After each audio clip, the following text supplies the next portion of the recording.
지난번에 간략하게 보여드렸었죠. 갤럭시 Z 플립 4인데 이번에는 직접 구입한 제품으로 보여드릴게요. 갤럭시 Z 플립 4는 삼성전자 자급제 기준으로 총 4가지 색상이 있어요. 보라 퍼플, 그라파이트, 그리고 지난번에 보여드렸던 핑크 골드, 그리고 오늘 보여드릴 블루까지 총 4가지 색상이 있고 70개가 넘는 색상 조합이 가능한 비스포크 에디션은 삼성닷컴에서만 구입이 가능하고, 또 전면 화이트에 후면 화이트, 그리고 실버 테두리 색상은 통신사 전용으로만 또 제공이 된다고 하네요. 물건 구입할 때 색상 선택 잘 못하시는 분들이 갤럭시 Z 플립 4 구매 예정이라고 하신다면 고민 좀 되실 것 같네요. 작년에는 비스포크가 좀 늦게 출시되어서 삼성닷컴 단독 컬러가 있었는데, 이번에는 비스포크를 같이 오픈하면서 갤럭시 Z 플립 4에는 삼성닷컴 단독 컬러가 없어졌어요. 박스의 모습이 전작하고 거의 똑같아요. 그리고 하단에 컬러별로 갤럭시 Z 플립 4라고 적혀 있고요. 구성품은 역시나 어댑터가 빠진 구성인데, 이번에 갤럭시 Z 폴드 4나 플립 4를 구입하면은 기본 제공 사은품으로 25W 어댑터를 주더라고요. 원래 주던 구성품을 빼고 어댑터를 사은품으로 제공을 하면서 생색내기를 하고 있다는 생각도 들기는 하는데, 나머지 혜택들도 점점 줄어들고 있는 거 보면은 뭐 안타까울 따름이에요. 그래도 혜택 자체가 있다는 거에 만족을 해야 하나 싶기도 하고요. 혜택이 아예 없는 곳도 많기 때문이죠. 이번 갤럭시 Z 플립 4를 보면은 색상을 정말 잘 뽑았다는 생각이 들더라고요. 지난번에 보여드린 핑크 골드나 시그니처 색상으로 밀고 있는 보라 퍼플도 괜찮고, 그라파이트도 남자분들한테 인기가 많을 것 같고요. 저는 개인적으로 푸른색 계통을 좋아해서 이번에 블루로 골라봤는데 이 색상 엄청 마음에 드네요. 요 아이폰 시에라 블루인데, 이렇게 보니까 시에라 블루가 조금 더 탁한 그런 느낌이고, 갤럭시 Z 플립 4의 블루는 완전히 그냥 밝은 하늘색의 그런 느낌이에요. 전면을 보면 작년 갤럭시 Z 플립 3의 역대급 신의 한 수 디자인인 투톤 디자인 그대로 가지고 왔고,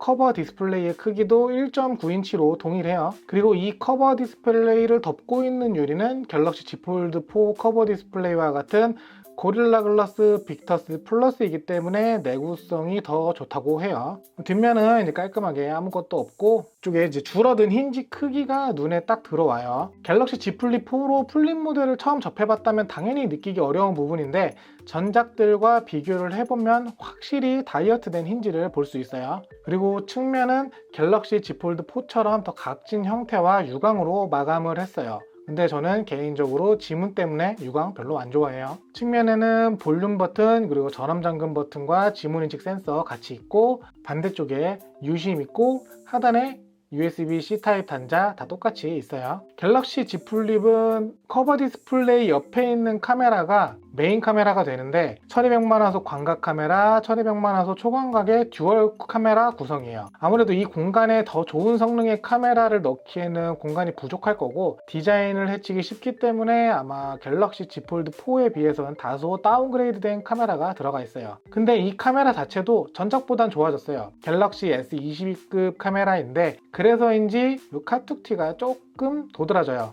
확실히 갤럭시 Z 플립 3와 비교하면 더 큰 카메라를 볼 수 있어요. 펼쳐서 보면 내부에는 6.7인치형 OLED 120Hz HDR10 플러스 최대 1200니트 밝기를 지원하는 디스플레이가 있고, 이 상단에는 UDC가 아닌 인피니티 O 디스플레이가 탑재됐어요. UDC가 시기상조라고 생각하는 것인지 아니면은 폴드와의 급 나누기인지는 모르겠는데, 여튼 갤럭시 Z 플립 4에도 UDC는 들어가지 않았어요. 스펙 간단히 말씀을 드리면, 퀄컴 스냅드래곤 8 플러스 1세대에 탑재됐어요.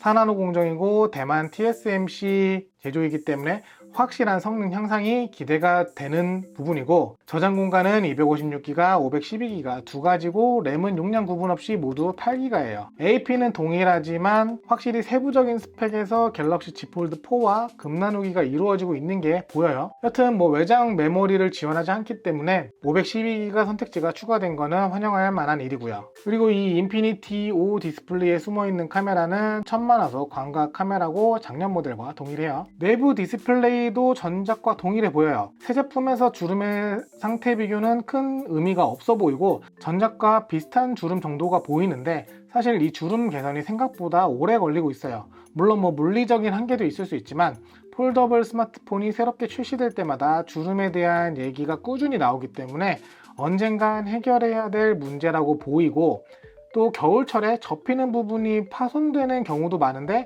그 부분도 뭐 당장 말씀드릴 수 있는 부분은 아닌 것 같으니 나중을 기약해 볼게요. 개인적으로 갤럭시 Z 플립 4에서 가장 기대하고 있는 점이 있어요. 바로 배터리인데, 갤럭시 Z 플립 3는 디자인이 정말 이쁘게 잘 만들어 놓고 배터리 타임이 짧아서 그게 가장 큰 불만이었는데, 갤럭시 Z 플립 4는 앞서 말씀드린 힌지 다이어트를 하면서 다이어트된 공간에 배터리를 물리적으로 더 집어넣어서 400mAh가 늘어난 3700mAh 배터리가 들어갔어요. 그리고 스냅드래곤 8 플러스 1세대가 TSMC 제조이기 때문에 뭐 또 기대할 만도 하죠. 그리고 기본적인 프리뷰를 끝내면 바로 갤럭시 Z 플립 4의 배터리 테스트를 해볼 건데, 좀 큰 발전이 있었으면 좋겠어요, 개인적으로는. 갤럭시 Z 폴드 같은 경우는 전자기기에 관심이 많은 사람이나 이것저것 활용하고 싶은 사람들에게 관심을 받는 반면, 갤럭시 Z 플립은 훨씬 더 대중에게 많은 관심을 받고 있는 제품이에요. 제 주위만 봐도 폴더블에 전혀 관심 없던 친구들도 폴드가 아닌 플립을 한번 사볼까 하는 고민을 하는 거 보면 뭐 그런 것 같기도 하고요. 이렇게 자연스럽게 매니아적인 기기는 폴드, 대중적인 기기는 플립으로 나뉜 것 같은데, 사실 플립은 뭐 가격도 최신 스마트폰에 비하면 그렇게 크게 차이나는 가격이 아니라서 더더욱 진입장벽이 낮은 것도 있을 거라고 생각을 해요.